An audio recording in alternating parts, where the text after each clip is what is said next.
Okay, the next workshop is the road to lead well. These are practical steps to improve health, well-being, and leadership capacity. It will be given by Bianca Capo. She's the CEO and founder of Well Legacy Institute, and Shannon Pickering, who is the co-founder of Well Legacy Institute. Just go ahead, Bianca and Shannon. Hey everyone, how are you? I'm so excited to be here. I'm going to dive right in and share my slide deck. And let's see where that little button is. Here it is.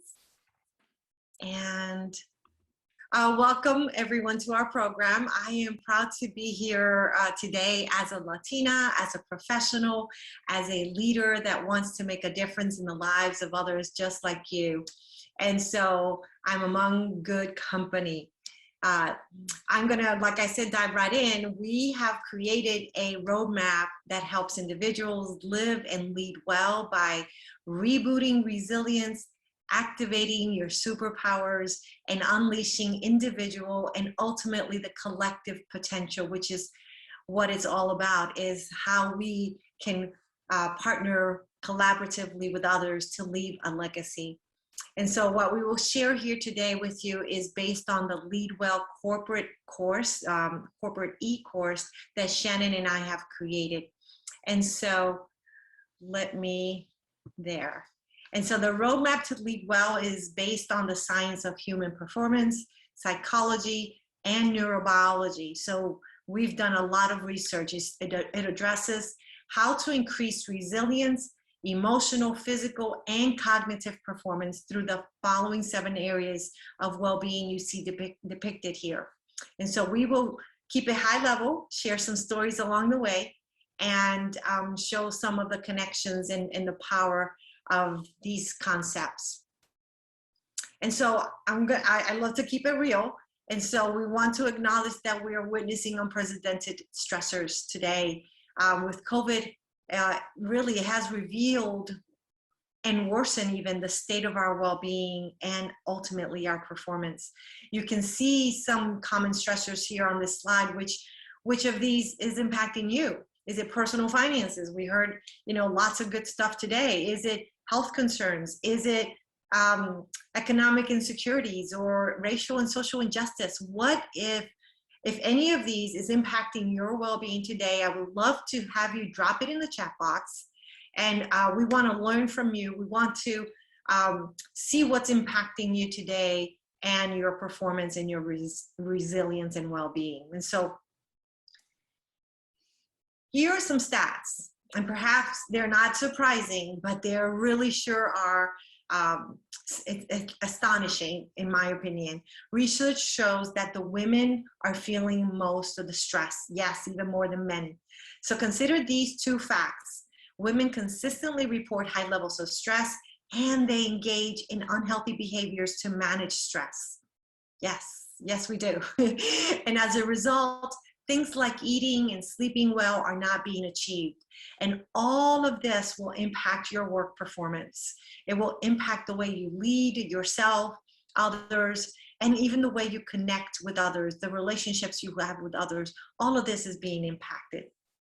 And so take a look at these common symptoms. Which of these are you experiencing? Drop it in the chat box. I want to hear from you. Are you experiencing, having a short fuse more than ever, or lack of interest or motivation? You're not engaged at work, or you're just overwhelmed, perhaps depression, sadness.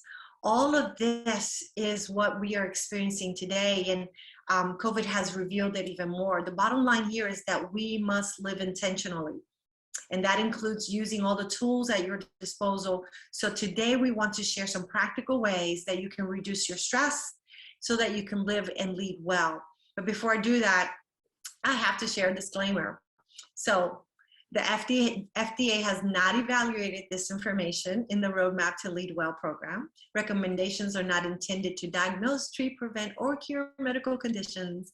This information is for educational purposes only, and it is not intended to replace the advice, treatment, or diagnosis of a healthcare professional, which you should always seek first.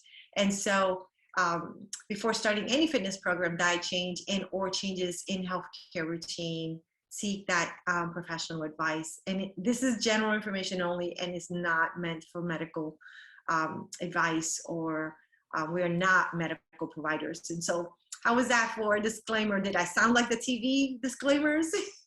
That's what I was going for. And so let's jump right in. Let me introduce you to my partner. This is, as far as I'm concerned, a straight up superwoman. She has 25 years of experience developing people and teams as a psychologist, coach, consultant, and even a corporate trainer and manager. We met at Gallup when we were getting certified to be strengths coaches. And so her expertise includes adult self-awareness and regulation, unleashing authenticity, interdependent communication, and of course, well-being. And so this is my partner, Shannon Lee Pickering. Shannon, can we hear from you? Yes, can you hear me? Yes. Thank you. First, I want to say I'm just so thrilled to be here today. And I have the pleasure of introducing this incredible woman who has been speaking to you. This is Bianca Capot. Bianca is my friend, my dear friend, my colleague. She is my personal coach, and she is absolutely positively one of the most inspirational women I have ever met, and I am so blessed to have her in my life. Bianca is the founder and CEO of Capot Integrated Strengths, and also of the Well Legacy Institute. Bianca has 26 years of experience consulting, advising, and coaching leaders. Her expertise is in creating strengths-based inclusive teams and organizations, diversity and inclusion, well-being, and the neuroscience of the three brains, which is my personal fascination when she speaks about the three brains. So if you ever get a chance, it's amazing. Bianca integrates these principles in her various innovative leadership development programs to help leaders lead more effectively and build collaborative, performance-based teams. So with that being said, that's who we are. We want to get right into our top ways to increase your well-being, so live well and lead well. So this is the time we're going to ask you to get out the journals that you may have been emailed before and printed. And if you didn't, no worries. Please grab at least a piece of paper and a pen for this exercise. As Bianca mentioned previously, we have done extensive research for many years now to identify the seven core fundamental areas of well-being, as you can see on this slide. And what we really want you to know is that this isn't just paper research. Bianca and I have each faced very serious life-threatening illness. And I will let Bianca share her story in just a bit.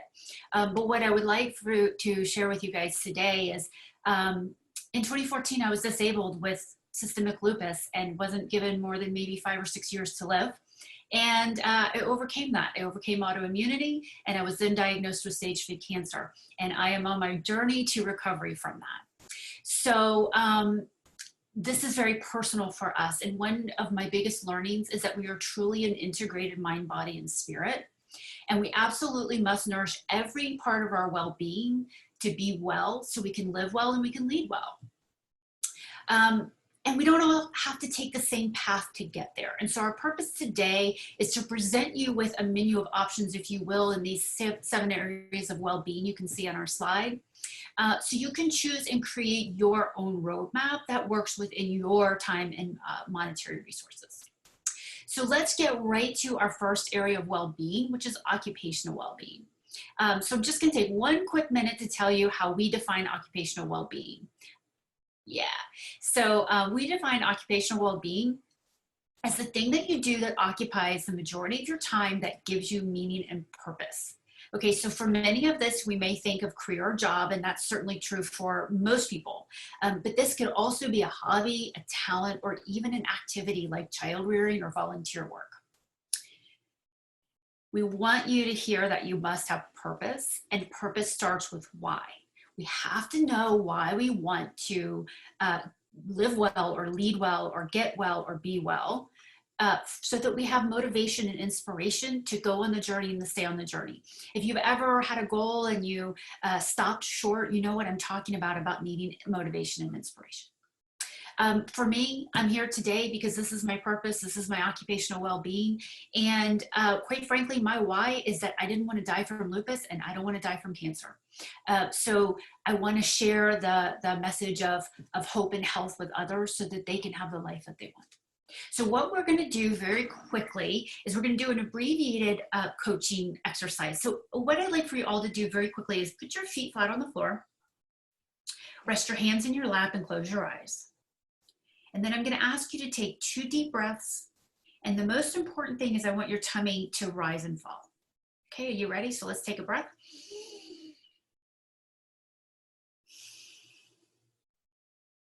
And one more big deep breath with your tummy rising and falling.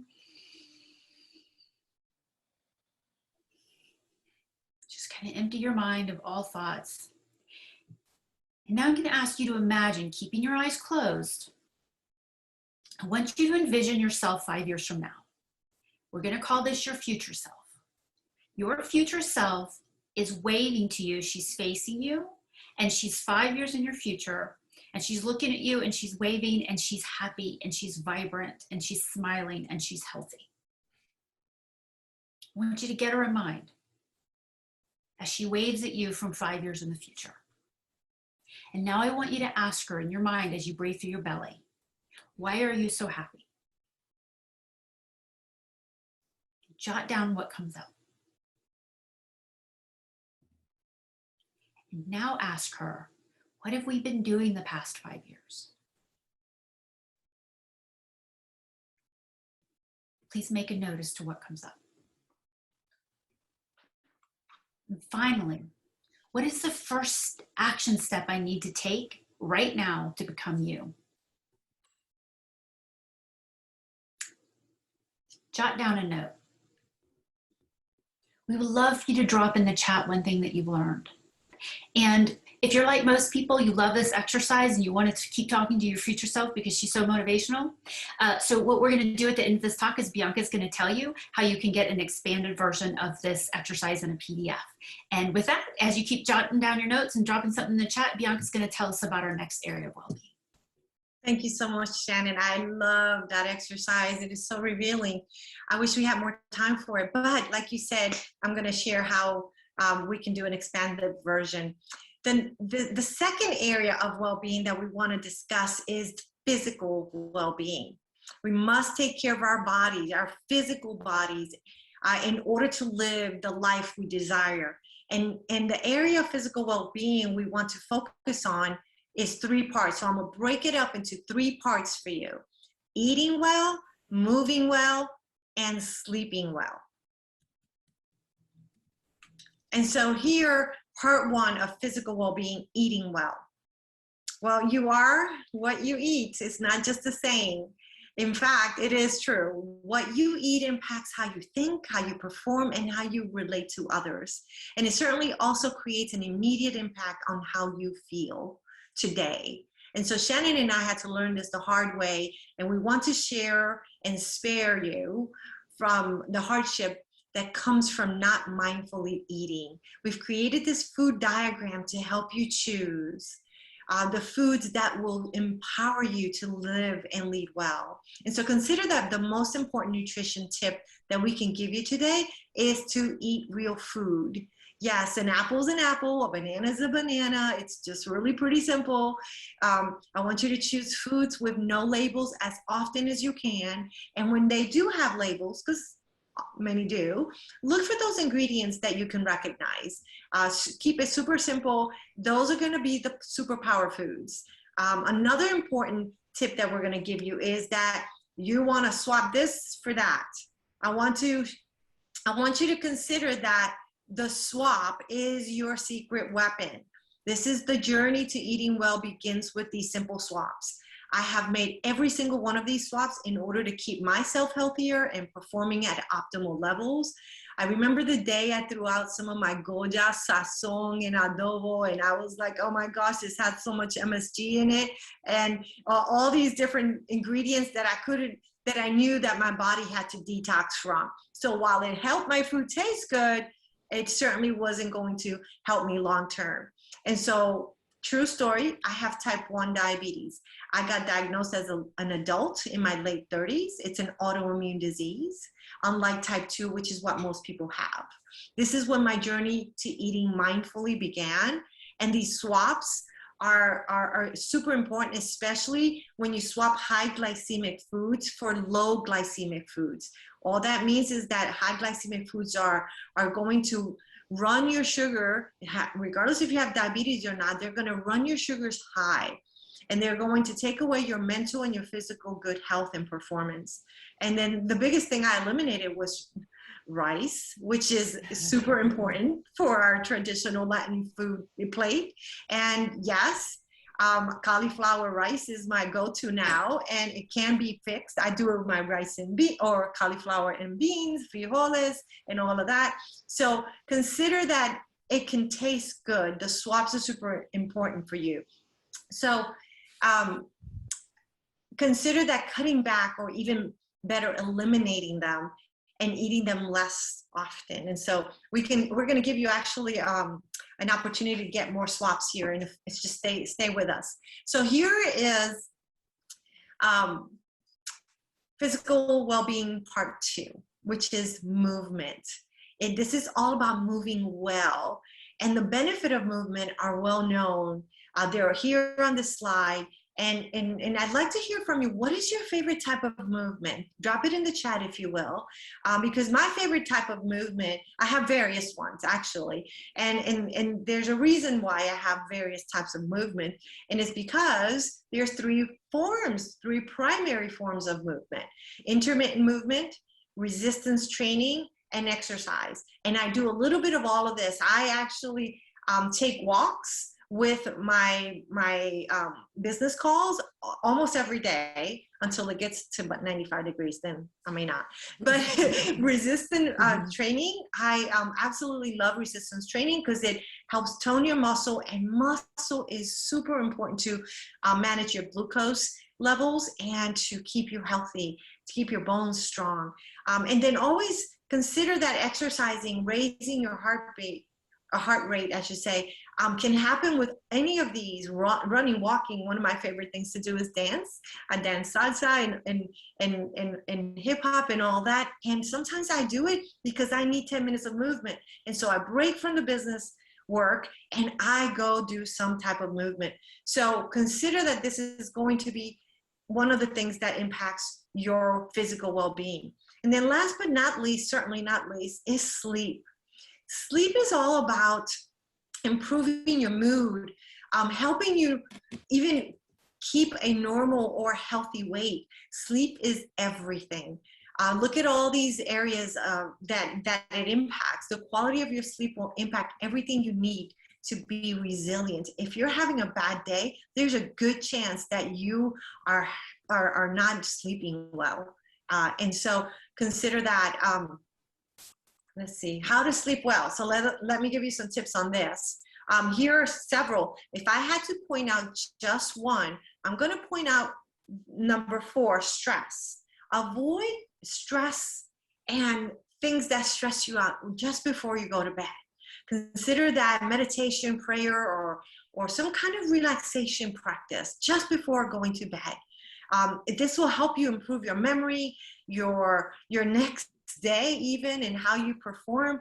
So consider that that sleep is one of the things that you need to nurture intentionally. I suggest you keep your bedroom a calming sanctuary. And so with that said, I'm going to let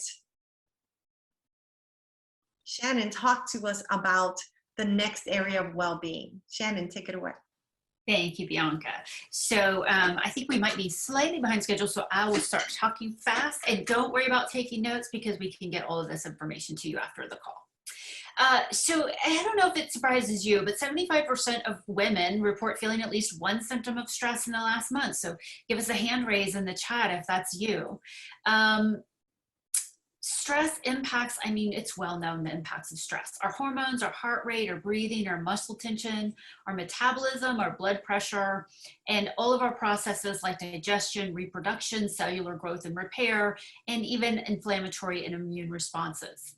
So Bianca and I really, we talk about this a lot, but we consider stress sort of like this portal that brings chaos into our lives, right? Let me ask you, have you ever been speaking to somebody and you sort of just snapped, you just sort of lost it all because you were feeling stressed? I bet everybody can relate to that. So you know, if you can relate to that, that relationships suffer, communication suffers, the way you show up in the world suffers, health suffers, and ultimately our capacity to lead ourselves and to serve others is going to suffer. So very quick story. Years ago, I ran groups for children and adults that had migraine. These were people that were disabled from their migraines. They couldn't go to work and they couldn't go to school, and they were refractory to all the current medications on the market. These folks were really suffering. And so what we did is we led them through, next slide, either breath work, progressive relaxation, visualization, or meditation. Bianca, I'm looking at the wrong. Oh, I'm sorry, I'm doing two slides at the same time. One of these 4 techniques, 20 minutes a day for 6 weeks. And what I will tell you was they had an astonishing reduction in migraine. Many of them at least 50% reduction in their symptoms, and quite a few of them actually had no migraine at the end of 6 weeks. So what we are going to ask you to do, look these up. There are lots of free scripts and videos for both adults and children, lots of them on YouTube, lots of them on the internet.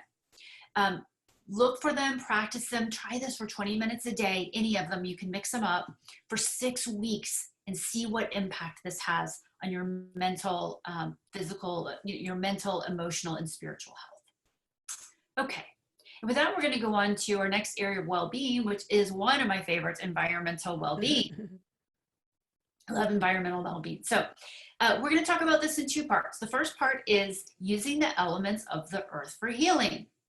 So in our lives today, we are so insulated. We literally have become disconnected from being inside, wearing rubber shoes. We are very insulated from the most powerful, plentiful, and free healing resources on the planet, which are resources of the planet: the sun, the fresh air, water, and the earth. So we're going to share on our next slide our top tips, such as getting outside and getting exposed to sunlight, air, and earth. As Bianca said, I know anytime she's on the phone, she's out walking. My personal favorite thing to do is called earthing or grounding. There are a lot of benefits to just simply getting your hands or feet in contact with dirt, like gardening or walking or laying in the grass. So I personally, when I'm working, I'm almost always outside with my feet on the ground. So take advantage of the earth's resources. That's one. And then the second half of this is, so that's what to add and what to take away. So we want to reduce our toxins as much as possible. I know there's a lot of toxins, but I was frankly quite shocked when I read this. Over the past 100 years, around 75,000 new chemicals have been introduced to the environment. That's absolutely staggering. I know from experience that an overload of everyday toxins can really rob you of your ability to feel well and to make decisions with clarity and confidence. We are exposed to toxins through the food that we're eating, the products we put on our body, the air we breathe, and all of this over time puts us at risk for health issues because you get this sort of collective hodgepodge of environmental toxins. This is also where people often experience the most overwhelm. Well, there's just so much, like where do I start? Well, we're going to tell you how you can start. Here are our top 10 ways to start reducing the toxins in your environment. My 2 favorites are, number 1, start using vinegar and water to clean your house. You won't believe how well it will clean your stainless, and it's so much cheaper than the products on the market. The other thing that I really love is organic pest control. You can Google this for lots of articles.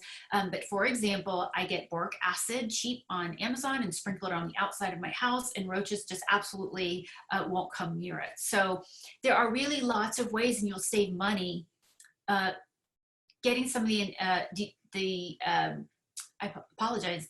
toxins out of your environment. And my very last tip, and my one of my other favorites, is use the Healthy Living app. It's free. It's from the Environmental Working Group, and you can literally scan any product you come across in the grocery store to see how much toxin it has or doesn't have in it. So that is environmental well-being. And with that, I will let Bianca take us to our next area. Absolutely. Thanks, Shannon. I love those tips. I still am learning how to implement some of those. It's a journey, so baby steps. So the next area of well-being is social well-being. And I love this quote by Brene Brown. Connections, especially in the workplace where we spend most of our days, are especially important. In fact, Gallup polls research shows that employees who have a best friend at work are 7 times more likely to be engaged in their jobs, better at customer service. They produce higher quality work. They have higher levels of well-being, which is what we're seeking here, which increases your resilience, and they are less likely to get injured in the job. All of this has been researched. And so social well-being, if you think about it, all the time we spend at work starts there. In fact, the single best predictor of work engagement is not what people are doing, but who they are doing it with. This is a direct correlation to leaders having to create cultures that develop people intentionally and create cultures that everyone feels they belong in. And so our 2 tips is in this area is to make time to connect with coworkers as part of your self-care. Yes, imagine that, right? And if you are a manager, I would like to suggest that people are the most important thing that you're going to be managing, which create the culture, and creating one where everyone feels they belong, feel heard, and have an ability to connect without concern is part of the space that you're creating as a leader. And so the next area of well-being is intellectual well-being. And we want to focus here on creativity. Creativity is one of those things that we all have. We're all innately built to be creative. And so you do not have to be an artist to be creative. You can see the benefits of creativity here.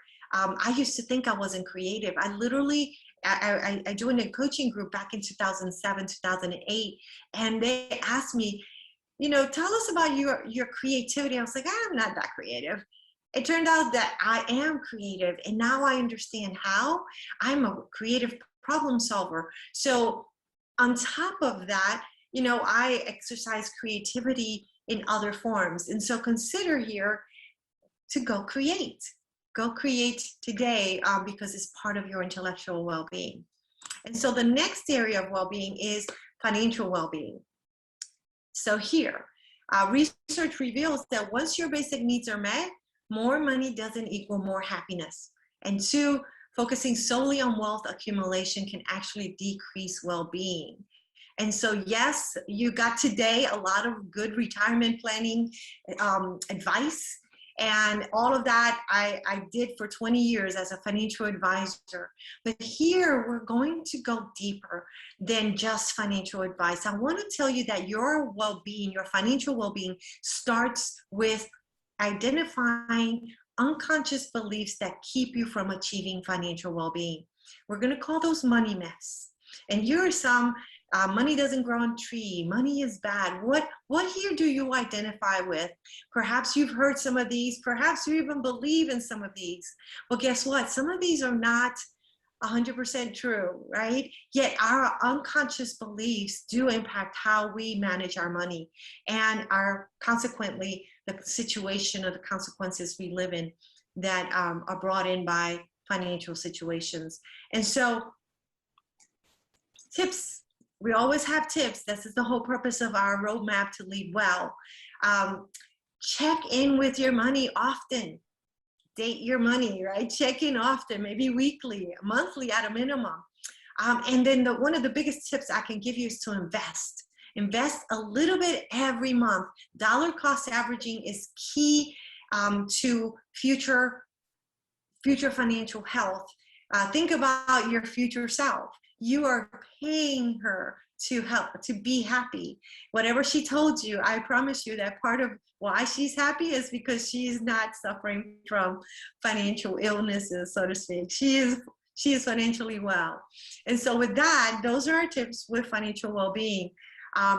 We would love, love, love to connect with you. So this is in conclusion to our session, drop your email in the chat to receive a free PDF journal of this presentation.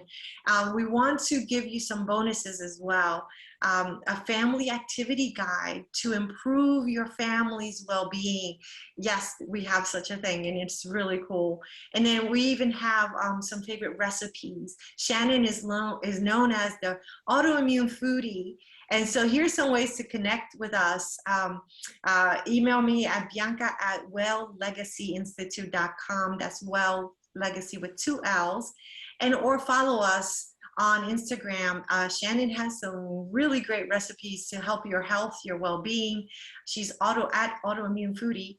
And drop your email in the chat. And hopefully we'll get that. And if not, you can certainly email us so that we can give you this presentation and the bonuses. Thank you, Hilda, for letting us share our roadmap to lead well with everyone here. And this has been an incredible session for LatinaCon, and turn it over to you. Thank you. Thank you so much, Bianca and Shannon. That was really great information, very valuable. I do see many emails on the chat. If you don't have time to copy all of them, no worries. We will send those to you soon after the call, or maybe even tomorrow.